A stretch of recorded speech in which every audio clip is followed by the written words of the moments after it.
एक बार की बात है, उड़ीसा में पूज्य श्री मलुक वाले महाराज जी एक बार सुना रहे थे, उनसे सुनी थी कि उड़ीसा में जगन्नाथपुरी में लक्ष्मी जी भ्रमण कर रही थी, जगन्नाथ भगवान की पत्नी लक्ष्मी, और पूरी क्षेत्र में भ्रमण करते करते उन्होंने देखा कि मैं किस पर कृपा करूं। तो सबसे पहले लक्ष्मी जी गई अर्चकों के पास, जो जगन्नाथ जी को उठाते, सुलाते, खिलाते, नहलाते, भोजन प्रसाद कराते। बोले ये अर्चक हैं, पहले अर्चकों को देखें, इनके यहां किसी परिवार में अगर हमको कृपा करनी हो तो लक्ष्मी जी सब अर्चकों के घर में गई। देखा महाराज सूर्य उदय हो गया, ये तो अभी सो ही रहे हैं, ना आचार विचार शुद्ध, ना खान पान की शुद्धि। एक बात तो है बंधुओं, अत्यंत सामीप्य में दोष तो होता है।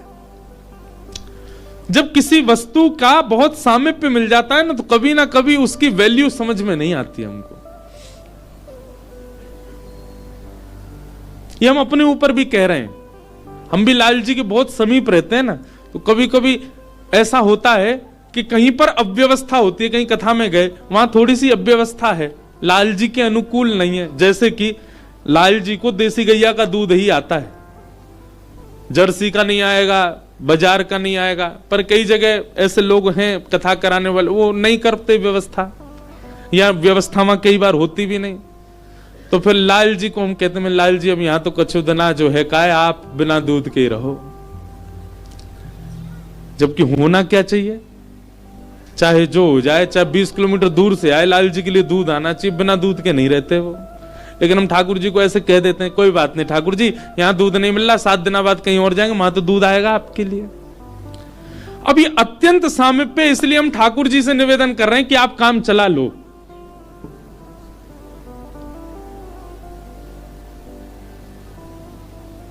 महाराज जब नया नया ब्याह होता है ना घर की लाली का, तो दामाद जी पहली बार जब घर आते हो, दामाद जी कोई डिमांड कर दें कि ये मिठाई खानी है, तो सारे जितने घर के साले होते हैं, घर के बड़े, वो 50 किलोमीटर भागते हैं, जीजा जी के लिए लेके आना है, उन्होंने मांगा है।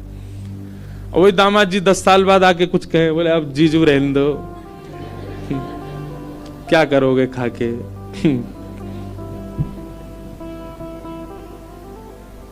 या फिर पहले ही फोन कर देते हैं, आप आएंगे, वो रास्ते में ही पड़ेगी दुकान, खुद ही लिया ना।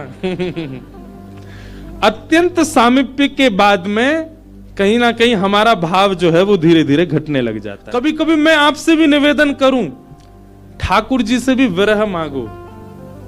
हे नाथ, कहीं मैं आपके बहुत समीप ना आ जाऊं, बहुत समीप आकर के कहीं मैं आपके प्रति मेरा भाव कम ना हो जाए। तो लक्ष्मी जी ने देखा महाराज सबरे पुजारी, अर्चक, साधक लेट लेट तक सो रहे हैं, ना आचार विचार शुद्ध, ना खान पान की शुद्धि, ना वस्त्रादि धुले हुए, एक ही वस्त्र हैं, 5-5 दिन तक उन्हीं को पहनने हैं। लक्ष्मी जी बोली ये मेरे रहने लायक स्थान नहीं है, इसको यहां नहीं आऊंगी मैं।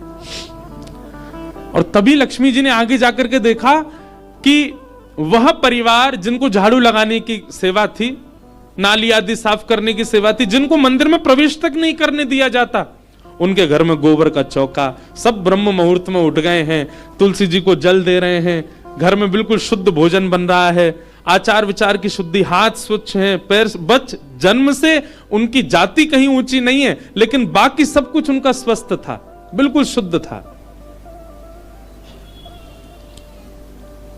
एक बात याद रखना बंधु, लक्ष्मी जी की कृपा चाहते हैं ना, पवित्र रहना प्रारंभ कर दो।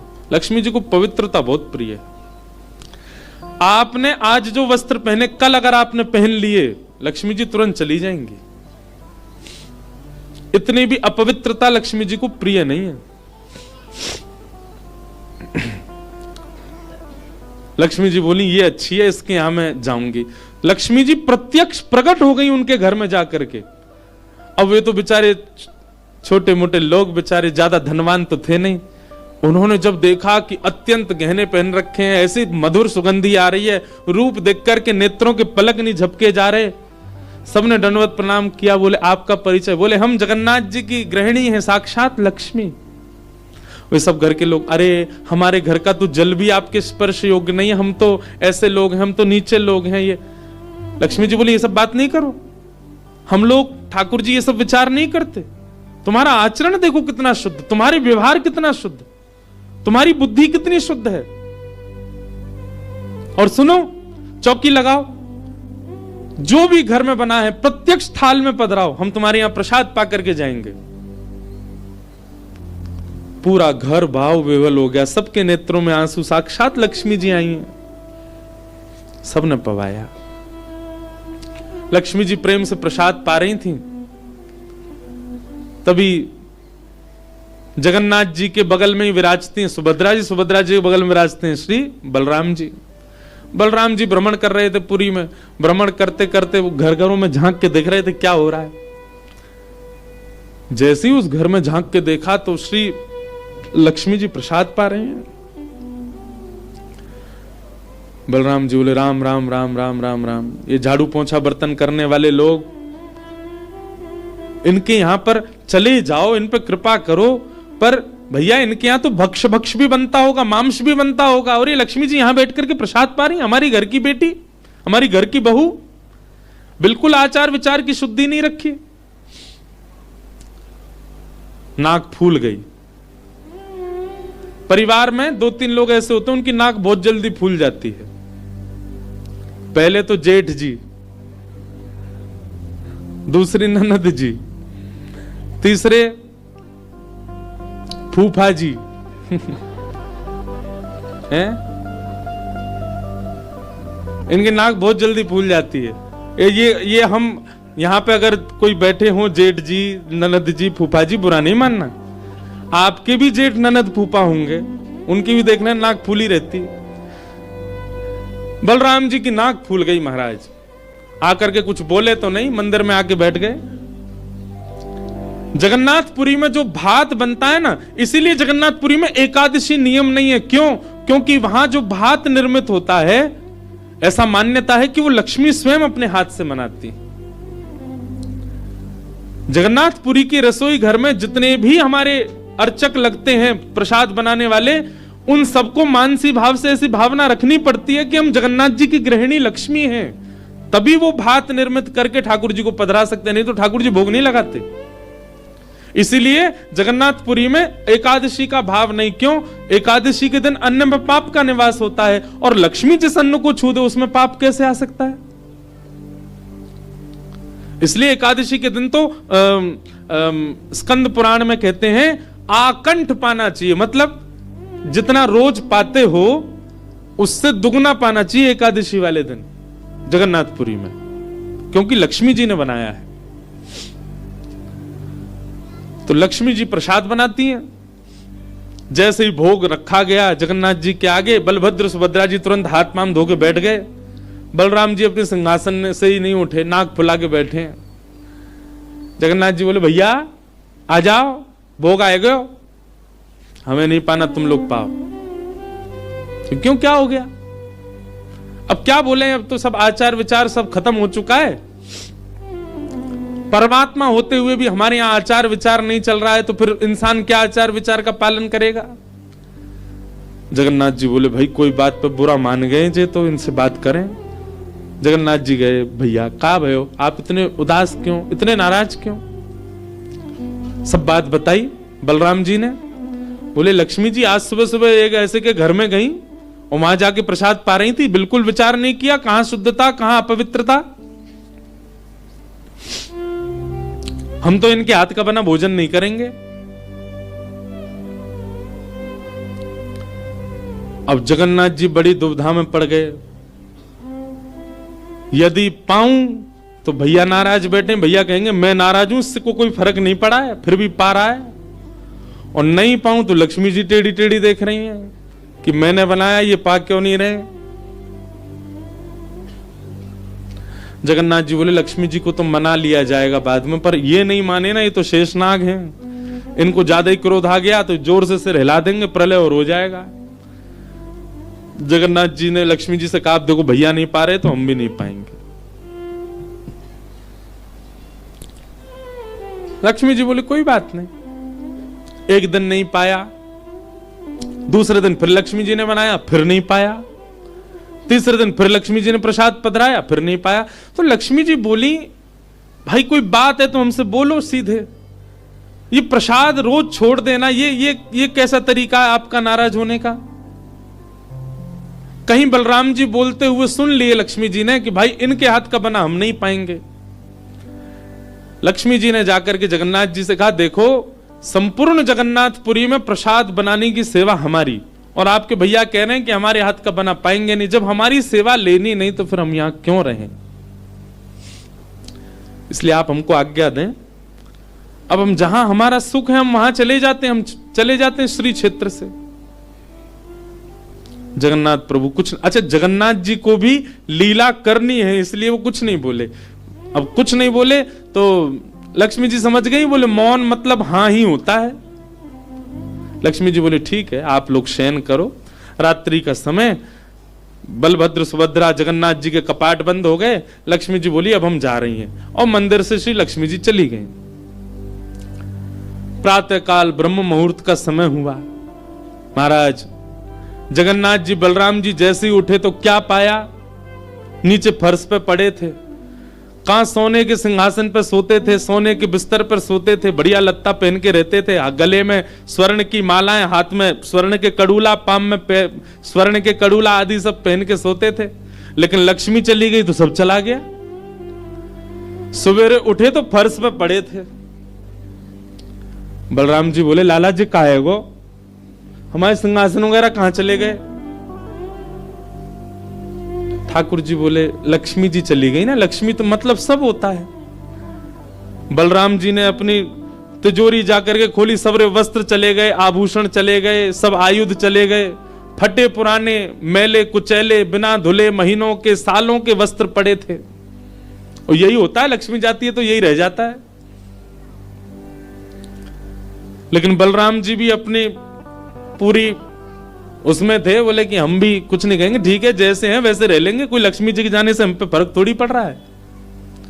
चल लाला भोजन को समय है, क्यों प्रसाद पामे।